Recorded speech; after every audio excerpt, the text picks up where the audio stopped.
They came home shot full of holes too numerous to count, with chunks of engine missing and hydraulic fluid bleeding through gaping tears in their aluminum skin. Love them or hate them, nobody's ever questioned the Republic P-47 Thunderbolt's ability to bring a pilot back safely. It absorbed, as I said, a tremendous amount of damage and would still fly. The inline engine wouldn't absorb anything. The radial engine, you know, we had cases of people losing several cylinders and still coming back. They would really take, like I said, really take a beating from being shot up or anything more than any other aircraft. They were really a tough bird. There was one case when was waiting for takeoff and a plane came in and landed and it had been hit in the engine and one piston was flipping up and down in the air and the other piston was gone and the plane flew in and landed and the guy pulled off the runway. He didn't tax it and he got out. 47 was a great airplane for that. It absorbed tremendous damage and, you know, would still fly. The group commander took it through a tree.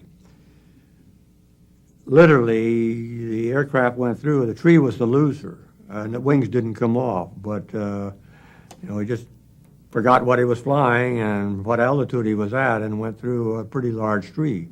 Lots of damage, structural damage on the wings, but the aircraft came home.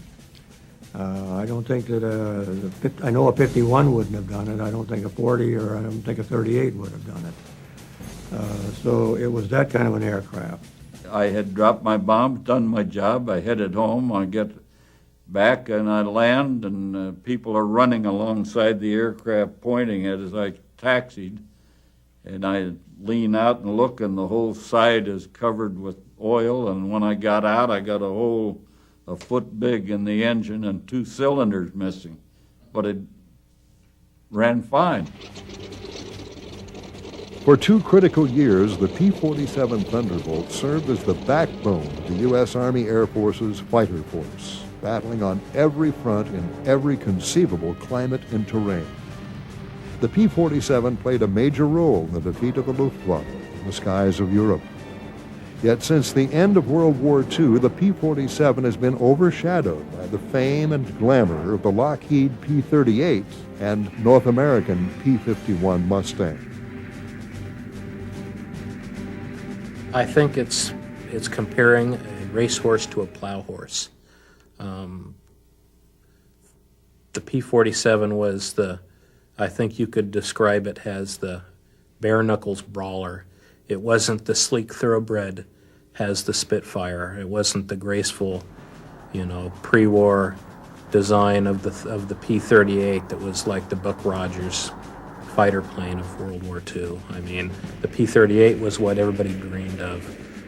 The Thunderbolt, I think, what endeared itself most of all to the pilots was the fact that it had tremendous firepower. It could carry a huge load for ground support, which is exactly what it was best at, I think. And it could take incredible amounts of battle damage. I mean, you've seen pictures of airplanes that have hit trees. They've got cylinders knocked off the engines. The cowling's gone. The wings are canted back. Just the leading edge of the wings are just beat off. The gun barrels are torn from the airplane, and it flies all the way home and brings the pilot back. I think that is the greatest quality of the airplane. By war's end, over 15,600 P-47s had been produced, more than any other American aircraft save the consolidated B-24 Liberator. Even today, the P-47 Thunderbolt inspires intense emotions amongst the pilots assigned to fly it.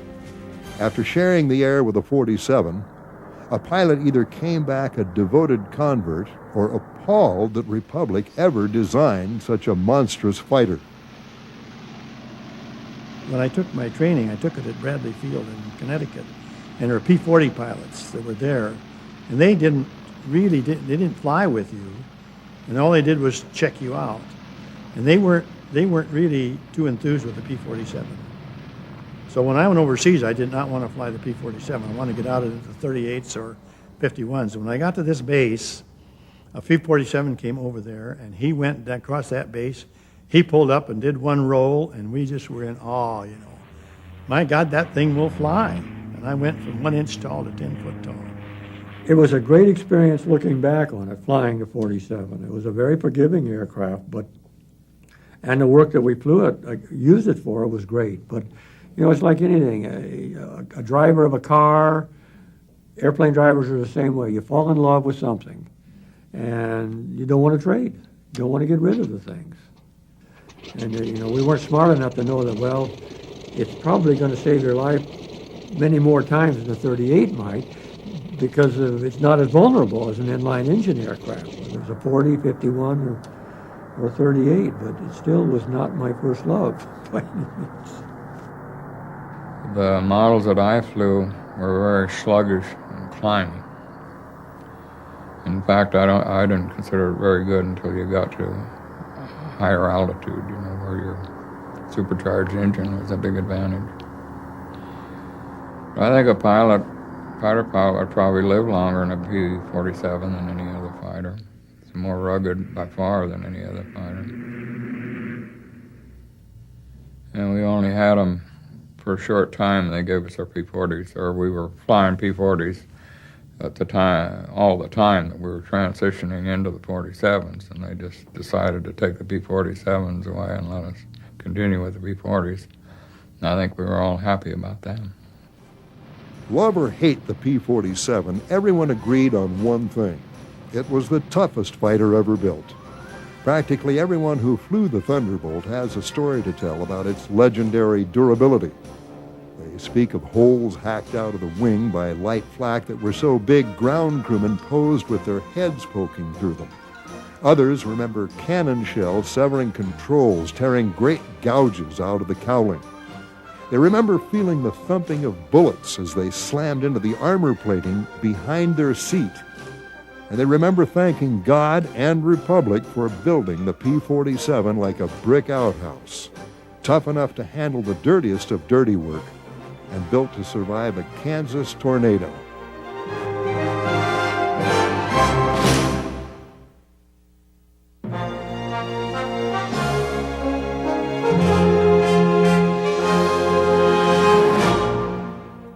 The P-47 owes its genesis to a Russian emigre-turned-aircraft designer named Alexander de Seversky. He had come to the United States between the wars and had started his own aircraft company in the 1930s. He was a Russian immigrant who flew during World War I and was a great proponent of pursuit aviation. The P-35 was his original fighter. Low wing, all metal, retractable landing gear. The second aircraft was the P-43 Lancer, which was a further refinement of the P-35 design. The ultimate was the P-47, which was the final derivative. Just before World War II, Seversky Aviation became Republic Aviation, and the same design team that worked on the P-35 went with Republic and began working on their first major project, which was the P-43 Lancer. And you can see a real clear lineage in the development of the P-47 based on these three designs. The P-35, the P-43, the P-47 all share common characteristics and resemble each other. Well, the P-43 went into production shortly after World War II began, and it served as an export fighter. It wasn't something that the U.S. Army Air Force could use. So Republic sent it overseas to the Chinese, where it did not have a very distinguished service career by any means.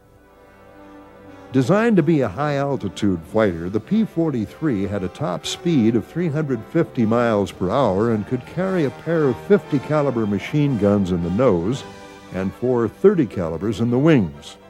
Initially delivered in September 1940, the P-43 impressed some with its high service ceiling of 38,000 feet. Nonetheless, the Lancer proved inferior to most fighters of the day, and the Army Air Corps used them only for tactical reconnaissance training in the United States. The P-43 was a failed design. There was no way Republic could look at this as anything but a failure. And here they were in the middle of wartime America. They needed to be able to come up with a design that would be effective, not just from a cost standpoint and a contract standpoint, but also they were interested in building a war-winning aircraft. And they chose to go the evolutionary route. So they studied their design. They studied the failure. They examined the reasons why. They got back reports from operational units and decided to progress in a slightly different course, but they did extract some of the better attributes of the P-43, and they applied them to what became the P-47 program. In 1939, the Army Air Force issued a request for a high-altitude fighter that could use the new turbo supercharger that Boeing had developed for the B-17 heavy bomber. Such an installation on a fighter would require the plane to be huge indeed, but that didn't deter Republic. After studying the Army Air Force's requirements, the company's chief designer quipped, "It'll be a dinosaur, but a dinosaur with good proportions." Because of the Army's specifications on this new fighter, Republic chose to design the P-47 around two main features. The first was a brand new engine called the Pratt & Whitney R2800, which was an 18-cylinder radial engine. It was just monstrous, and it provided 2,000 horsepower, which was far more than most any other engine of its day. So it was a very revolutionary engine. The other thing that they needed to design around was the fact that the turbo supercharger took up a lot of space. So the reason why the fuselage for the P-47 is so deep is because of the fact that the engine was so enormous to begin with, and the ductwork and all the accoutrements for the turbo supercharger required a massive amount of space. Dubbed the XP-47B, the new fighter possessed enormous gait. As it sat on its wide, long landing gear, it reminded some of a giant milk jug on wheels. As a result, throughout the war, pilots and ground crew rarely referred to the P-47 as anything other than the jug. In June of 1940, this is a year and a half before the war starts, the U.S. Army Air Corps places an order for 773 P-47s with Republic. And this $56 million contract is really a rich plum for Republic to get. But it represents quite a risk on the part of the Air Corps with the slender resources that are available at the time. Not only was it risky, but it was a leap of faith that Republic could actually deliver. At the same time, the fact that they did this a year before the prototype flew was also symptomatic of a larger problem, which was there were so few combat-capable aircraft, especially fighter designs, being conceived of and built in the United States at the time, that the Air Force had to take the risk. There really wasn't very many other options. Republic's early test flights of the prototype revealed tremendous potential and more than justified the Army's leap of faith. Though it weighed over 5 tons, the XP-47 could reach speeds over 400 miles per hour. In fact, at altitude, it was the fastest fighter ever built for the Army Air Force up to that time. Tests also showed that the P-47 was an excellent formation aircraft. The 47, when you pulled the power on it, that huge nose out there was like running into a haystack, suddenly equipped.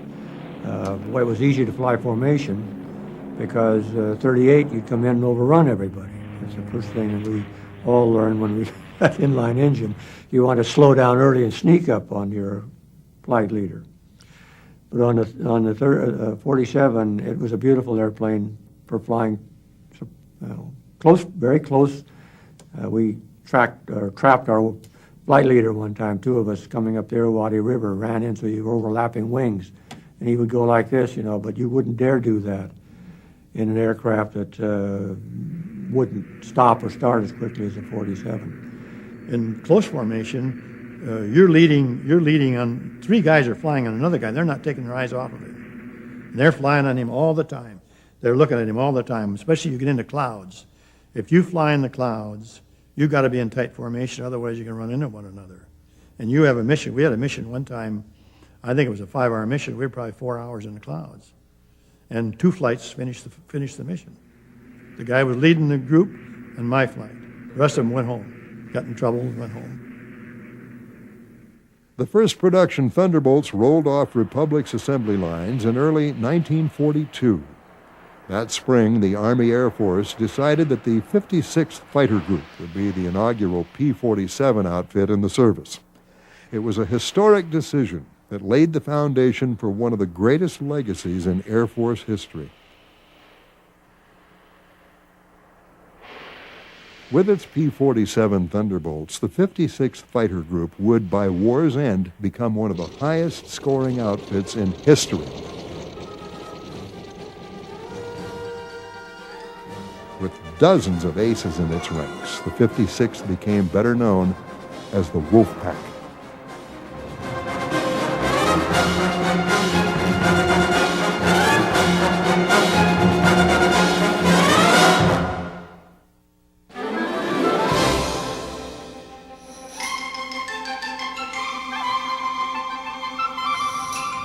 In the spring of 1942, the recently formed 56th Fighter Group that had been training with a motley collection of P-40s, P-39s, and AT-6s was given the first production batch of Thunderbolts.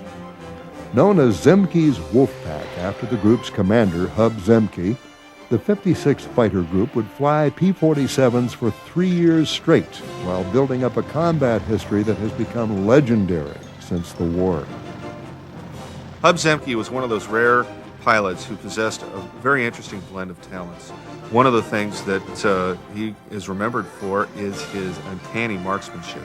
He was a great shot. He was also a great aviator. He was a tremendous pilot, had phenomenal talent there. But what really makes him stand out and gives him kind of a uniqueness not found in other aces is the fact that he was a great leader of men as well. He could inspire and lead like few men of World War II. And because of that, and plus his other talents in the air, those combined really made him one of the great combat air leaders of World War II. 56 had most of the aces most of the time. And 56 wound up with the highest air-to-air victories of any group over in the 8th Air Force, and I think any group in the war. And they were second for total aircraft destroyed, but they were first in air-to-air combat. I was assigned to the 63rd Squadron, which was Comstock Squadron. In fact, there was 4 of us got there. It was 4 or 5, and we all finished our tours. And none of us were shot down. I bailed out once, and the other kids may have gotten wounded, but no, we all finished our tours. And that was really pretty good. In 1942, while still training in the States, the Wolfpack received the first P-47s. The unit's pilots soon discovered the new plane could be a handful. With some dangerous characteristics, the Thunderbolt could kill unsuspecting or inexperienced pilots with frightening frequency. If you got going real fast and you approached the speed of sound, the plane started tucking. What do you do when it tucks straight down? Of course, the minute you start feeling that, you pull the power off. And usually by the time you've changed the air a little bit, it'll start coming out and you're all right. I don't know of anyone, there were a couple cases where people did not get the power off fast enough and they went right straight into the ground. The 56th Fighter Group suffered many accidents in the course of working up with the P-47 in 1942. The reason for these accidents are pretty varied, but basically the bottom line was this. The pilots who were flying this new airplane were used to T-6s and BT-13s, fairly benign aircraft, and the P-47 represented a new level of power and performance that they really were frankly ill-equipped to deal with.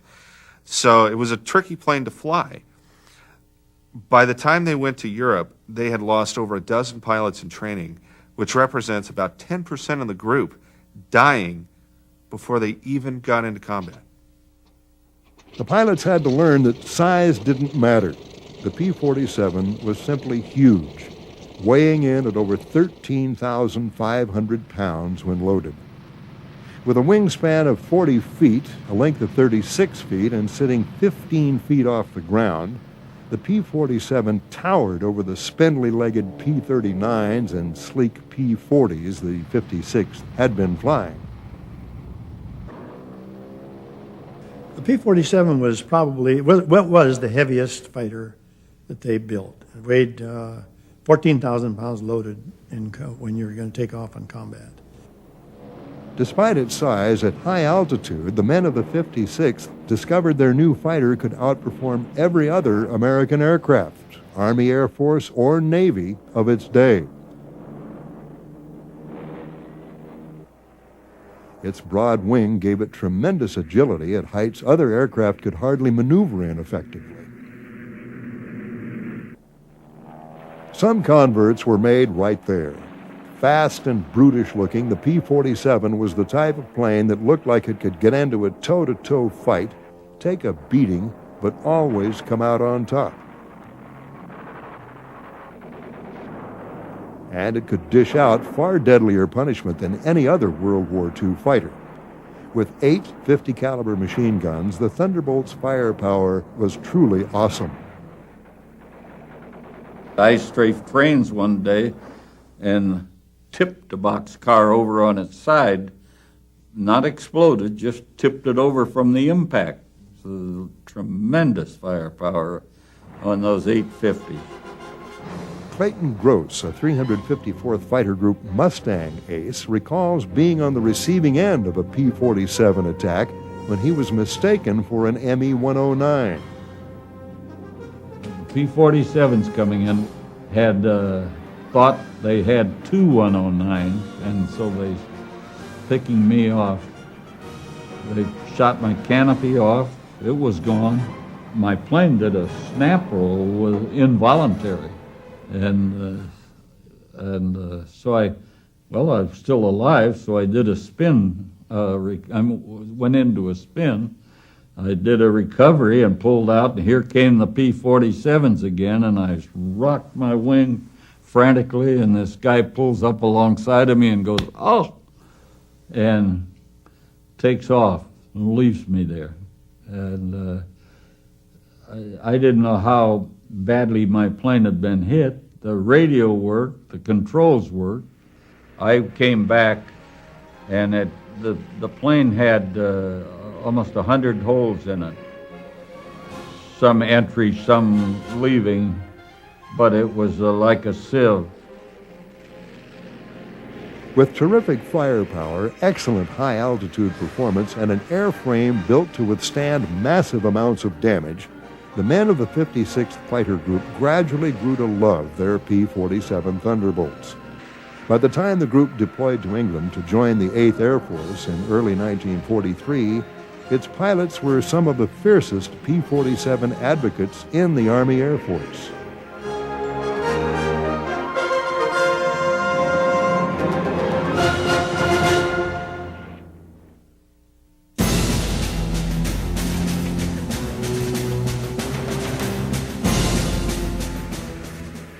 When the 56th Fighter Group reached England in January of 1943, its pilots were dismayed to learn that they weren't going to be the first P-47 unit into combat after all. As it turned out, the 4th Fighter Group beat them to the punch. Formed from the famous Eagle Squadron the previous year, the 4th Fighter Group converted to Thunderbolts just a few days before the 56th arrived in England. And here, the love-hate relationship that characterized a pilot's relationship with the P-47 began. The men of Don Blakesley's 4th Fighter Group had been used to light and nimble Spitfires. None of them wanted to part with their Spits, especially not for something as huge and ungainly as the Thunderbolt. As much as the 56th Fighter Group loved their P-47s, the 4th despised theirs. The first combat missions flown by P-47s took place in the spring of 1943. The 8th Air Force had several Thunderbolt groups by then, and the units began flying sweeps over France to get acquainted with air combat. These early P-47 operations in the fighter sweeps over France were plagued by several difficulties. First of all, this was a new aircraft. It had its fair share of mechanical problems that had to be worked out. Secondly, the American pilots were simply green and inexperienced at this point in the war. And lastly, and probably most significantly, they were up against some of the best German fighter pilots at the time, and therefore some of the best in the world. And they were flying FW-190As and Messerschmitt 109Gs, some of the best fighter aircraft in the world at the time. Then on April 15th, tax day, Uncle Sam finally received payback for all the money invested in the P-47. A squadron from the 4th Fighter Group, while on patrol over France, caught 2 FW-190s in the air and shot them both down. But those would be the only victories the Thunderbolt would have for quite some time. In its first 2 months of combat operations, the 3 P-47 groups flew 2,279 sorties, resulting in 10 German planes claimed as destroyed. In return, 18 47s had been lost, both to enemy fire and by catastrophic engine failure. And the 56th, which had been the biggest supporter of the Thunderbolt, had yet to get its first victory. Finally, on June 12, 1943, the 56th Fighter Group shot down its first plane, an FW-190. That seemed to break the group's bad luck, for on the 13th, pilots from the 56th surprised a formation of FW-190s and blasted 3 of them from the sky without a loss. From then on, the 56th went on a rampage, more than earning the nickname the Wolf Pack. I had a 109, got a 109 I think in December. We'd chased him from altitude on down, and we were really moving going down. And so I just stayed with him, and then he went into the clouds, so I pulled back up because I knew I'd overrun him. And sure, up there he came out of the clouds, and I went back down on him again and got on him and hit him right in the right wing, and he started smoking and went on crashed into the trees. So I don't know whether I killed the pilot. I didn't see a shoot. The 190 I got, the guy bailed out. And the Hinkle 111, I don't know I don't think anybody bailed out of that. I didn't see anybody. I think we'd been escorting, and then if we had a little bit of gas, we might go down and see if we could find up a target of opportunity. And we ran across these guys, about 20 of them. We tangled with them, and we got 15. And one guy chased one guy, but he couldn't catch him. And we were on the deck, working on the deck, and I think we could outfly him on the deck.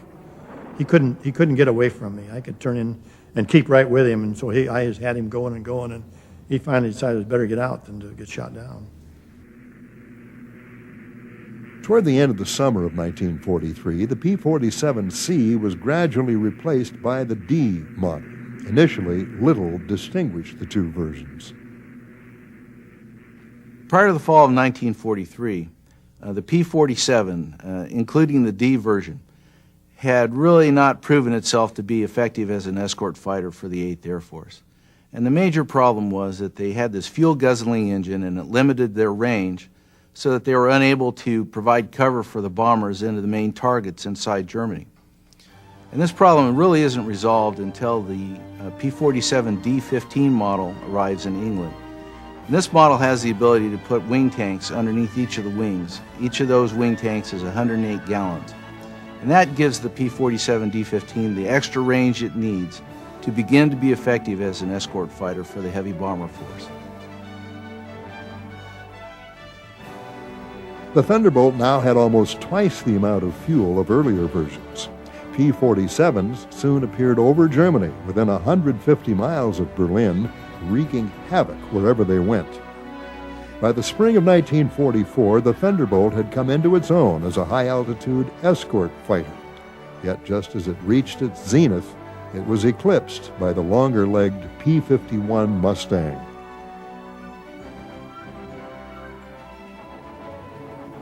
As more P-51 Mustangs flooded into England, the Thunderbolts rapidly disappeared from the 8th Air Force's inventory until only the 56th Fighter Group continued to fly them.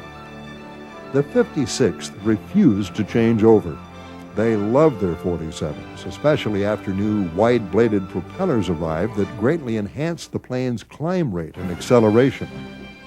Also, by this point, Republic started to produce a lightweight, more powerful version of the P-47 that only the 56th Fighter Group used in combat. Designated the P-47M, it was the ultimate Thunderbolt. There's about 150 of them made, and they all came to the 56th Fighter Group, except maybe a couple generals got. Actually, it was the best propeller plane that was actually in the war. And I think it was clocked at the fast, I think about 470 or 480. I think the 351 is about 460. It was supposed to be and we were the fastest, actually it was the fastest plane that they had. The P-47M also came with a dramatically increased range thanks to the advent of larger capacity external fuel tanks. This, the ultimate version of the Thunderbolt in Europe, was finally able to stay with the bombers all the way to Berlin and back. You just cruise back and forth. If you're top cover, you just kind of weave back and forth. Or if you were maybe at the target, you'd go over the target and you just kind of weave back and forth over the target until all the bombers left, and then you'd go back. Usually you'd either have duty of taking them in, you'd pick them up at a certain point, you'd take them to a certain point, then another group would relieve you. And then, because we couldn't stay up there that long, see, the bombers fly, 8, 9, 10-hour mission, and depending how far it is. And then you'd go home, and they would take them so far, and then somebody else would pick them up and bring them home. Even in the war's waning months, the P-47 proved to be a formidable air-to-air adversary and continued to rack up an impressive toll against the Luftwaffe's best and latest fighters. My squadron flew one mission where I think they shot down 11 long-nosed F-190s. Eight P-47s shot down 11 long-nosed 190s, didn't lose anybody. But I was on the Riviera on R&R on that mission. So. By war's end, the 56th Fighter Group had become the top-scoring 8th Air Force unit in air-to-air victories. While the group lost 128 P-47s in combat, its pilots shot down 674 German planes and destroyed another 300 on the ground.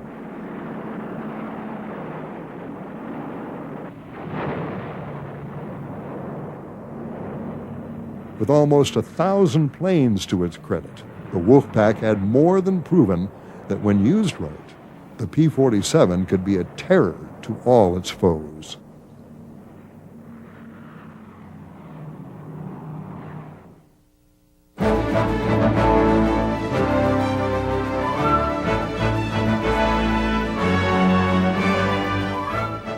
Throughout 1944, as its long-range escort role diminished, the 9th Air Force adopted the P-47 for a new role, ground attack.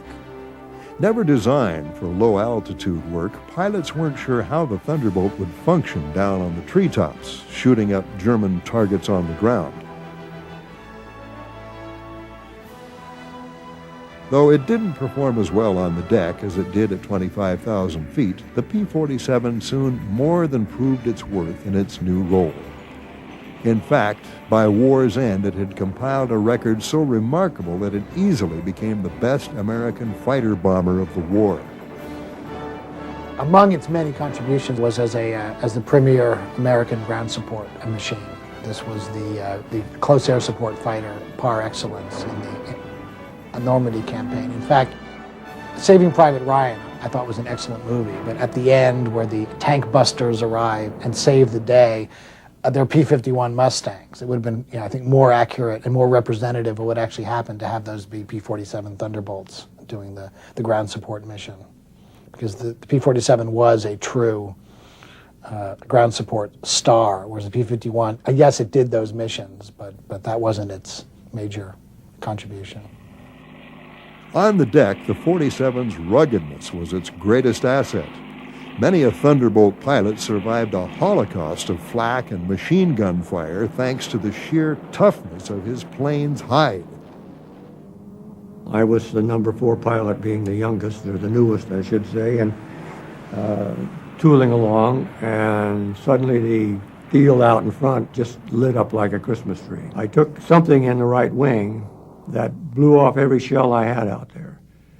I had not fired a round at that time, but it had to have been of incendiary nature because there wasn't any ammunition left when it was all over.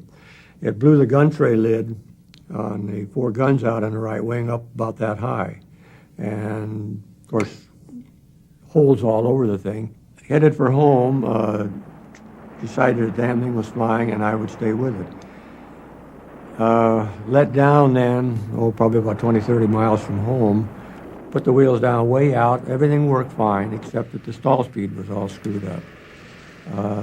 Landed, I don't know whether that burned the brakes out or not, I really didn't care. They class 2060 airplane anyway. We didn't have repairs for them, and with that wing the way it was, I guess I was forever thankful that the darn gear went down.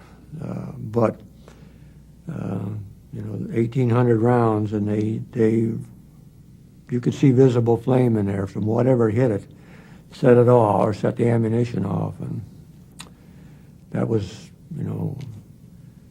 be real proud, even though he didn't like the 47, having come from 38s, but it absorbed tremendous damage.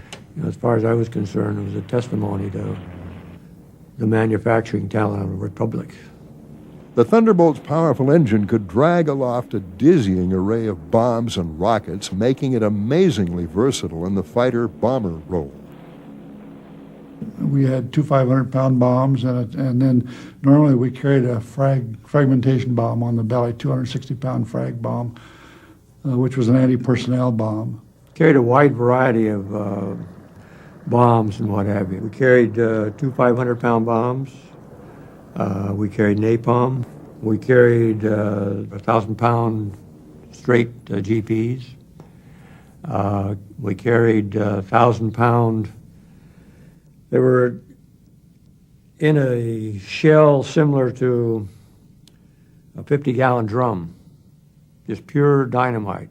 They were concussion instruments because some of the areas that we were dive bombing in and against troops were steep enough that the concussion, the blast, would kill people. It just depended on what the particular ground support mission requested. As the P-47's role as an escort fighter was eclipsed by the P-51, so grew its role as a ground attack weapon. 9th Air Force P-47s played a tremendously important role from D-Day through the end of the war, supporting the ground troops as they pushed forward into the Reich. We were almost entirely there to support troops on the ground. In my case, we were in what we call 29th TAC. The 9th Air Force is organized into 3 tactical air forces, 9th, 19th, and 29th. And 9th was on the south end, 19th was in the middle, and 29th was on the north end of the U.S. forces as we were going across France and Germany. And so we supported the troops that were in 9th Army. From their aerial perches, Thunderbolt pilots searched out any targets of opportunity. We would go out and they'd say armed reconnaissance. And what that meant essentially was if you see anything moving, go shoot, go hit it. Because by that time in the war, the Germans, there were no civilian vehicles moving in Germany. They were all related to the military in some way. Even the horse-drawn and all that were usually carrying ammunition or food or something for the troops. And anything from a single staff car to a convoy of trucks would be a target if it was moving and we were there. Sometimes, while strafing one target, another presented itself. I can recall a mission where we were strafing, there were about 4 or 5 large trucks. They weren't semis, they were big vans on a truck chassis, and just going down the road in convoy, and we were strafing those, and they were coming to an intersection, a 90-degree intersection in the road. And in one corner of that was a woods. And as my flight commander was pulling off the target, he just happened to look down the woods and said, "Hey, that woods is full of airplanes." So next time around, he made a pass on the woods, strafing. And we hadn't had a shot fired at us till then, and then the whole sky lit up. And he got 104 or 5 holes in the squadron commander's airplane in the process. Lost a cylinder off his engine, and lost his radio. I was flying his wing. He hollered at us, "Don't come in," and none of the rest of us did. So he's the only one that got hit. But he got it home with 104 holes in the airplane and one cylinder missing off the engine, and so on. And the next day they went back out and bombed the airfield itself and knocked it out. Tanks were prime targets for the roving bands of Thunderbolt pilots. During the Battle of the Bulge, the P-47 squadrons helped blunt the German attack on those few days when the weather cleared enough to get planes aloft. Our target ended up being a row of, I think it was 5, might have been 6 Tiger tanks that were parked in an open field with snow on the ground. So they were probably very visible, parked in an open field. And I think probably because of the fuel situation, the Germans had no fuel. They were out of fuel. And they had parked them there and lined them up and were using them as artillery. But those were our targets. And the guy, it's a kind of a story in my group, or in my squadron. I just saw the guy yesterday. Dropped a 500-pound bomb right down the open hatch of a Tiger tank. It just happened to go right in the hatch. During the crossing of the line, the 9th Air Force's P-47s once more played a key role in the overall operation. Thousands of Allied aircraft poured over the Reich's western frontier, suppressing flak batteries, wiping out tanks, trucks, and infantry units with ghastly effectiveness. Yet the Germans, with all their proficiency, were able to strike back with desperate intensity. We went up there with bombs and guns and waited to be hollered at for a target, or something like that. We watched the paratroopers go in, and the Germans actually, when the paratroopers went across, I don't know how high they were, but I would guess 5,000 or 6,000 feet. The Germans actually lowered the 88s, the anti-aircraft 88s, and fired so that the shells broke amongst the parachutes. After the guys were out of the airplane, their chutes were open. And it was pretty bad. I mean, you could just see that. And the gliders came in; they were getting hit too. But and while we were doing that, waiting for a target to be called, we had a squadron of British Lancasters come overhead and open the bomb bay doors and start dropping bombs just almost through our formation.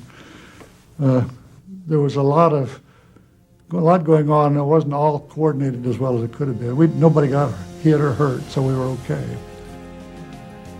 By war's end, Thunderbolt units had destroyed more targets than any other British or American fighter bomber. Tens of thousands of trucks, hundreds of tanks, thousands of aircraft, troops, and tons of supplies went up in flames as a result of marauding P-47 attacks. No other aircraft packed as devastating a punch, and nothing in the air could take the amount of ground fire and get its pilot home as could the beloved P-47 Thunderbolt.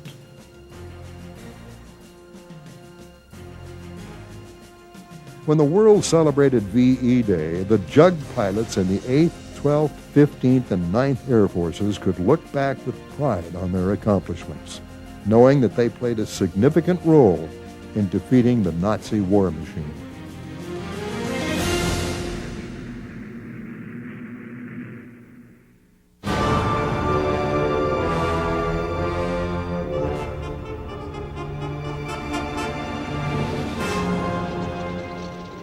While the P-47 played an integral role in the war in Europe, Thunderbolts had less success in the Pacific theater until very late in the war. The major thing that stymied the 47's operational use against the Japanese was its massive fuel consumption. What really shook us up when we were getting P-47s in New Guinea was the way that thing consumed gasoline. Fuel consumption was enormous, compared to a P-40. The P-47 represented a lot of challenges to the guys in the 5th Air Force, one of which was the fact that it consumed fuel at such a rapid rate. But when the 348th Fighter Group arrived in the Southwest Pacific, its commanding officer, Neil Kirby, became one of the advocates for the Thunderbolt. And he went all over to different fighter units in the 5th Air Force to try to convince, he was almost evangelical about it, to try to convince the other fighter leaders that this was a terrific aircraft type. He was met by stiff resistance, but eventually there were several Thunderbolt groups that were deployed into the Southwest Pacific, and they gradually figured out ways to work around the fuel consumption issues. Half a world away, Claire Chennault's 14th Air Force in China was offered the P-47. Chennault, with his crippling fuel shortage, was not impressed. They took the 47, they ferried them across to China. And when Chennault found out the kind of fuel consumption the 47 had, he kicked them out of there in one big hurry. Just couldn't afford that kind of a drain on his limited fuel supplies. Though the P-47 never saw widespread use in China, it turned out to be an excellent fighter bomber for Burma.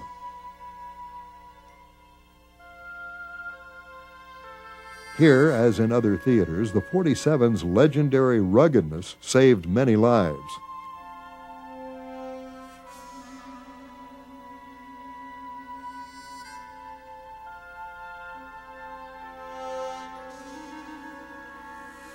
Meanwhile, as the front moved closer to Japan in the Central Pacific, the P-47 squadrons of the 7th Air Force were in the vanguard of the advance.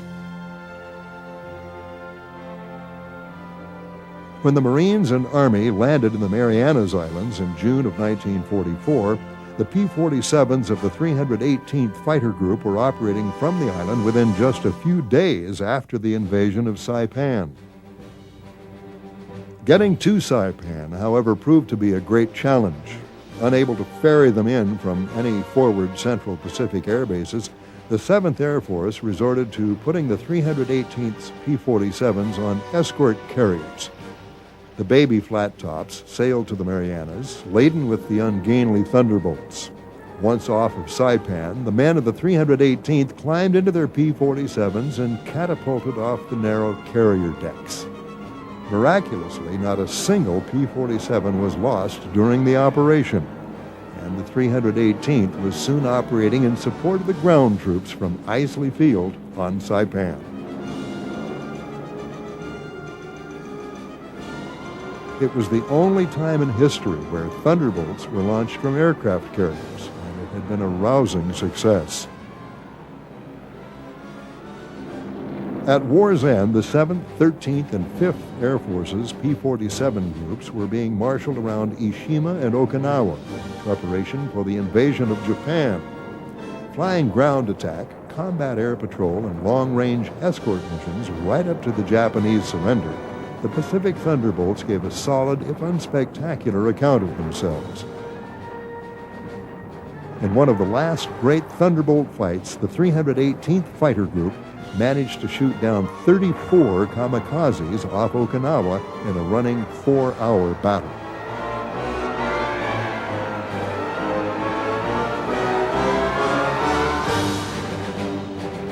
The last major production variant of the P-47 was the N model, and about 1,800 were built, and Republic Aviation had designed them specifically to overcome the vast distances involved in the Pacific War. The P-47N had a much greater internal fuel capacity, and they were capable of escorting B-29s all the way to Japan and back from bases on Iwo Jima and Okinawa. When Japan finally surrendered in August of 1945, the Thunderbolt had become the most heavily produced American fighter of its generation, with over 15,000 being produced. As an escort aircraft and ground attack weapon, the P-47 formed the backbone of the Army Air Force's fighter commands through the tough middle years of World War II. In the post-war years, the P-47 quickly disappeared. By the early 1950s, the once omnipresent P-47 had become as scarce as the dodo bird. As the war faded into memory, the Thunderbolt and its accomplishments were steadily obscured by the P-51 Mustang. For 55 years, the P-47 has lived in the P-51's shadow. In reality, no other fighter contributed more to victory than the Thunderbolt. It did the dirty work, the trying ground attack and close air support missions that held no glory, but saved the lives of countless GIs. In the process, the P-47 Thunderbolt played a key role in the defeat of the Wehrmacht on the Western Front. At the same time, the P-47 helped crush the Luftwaffe in the air and on the ground, setting the stage for total Allied air superiority by D-Day.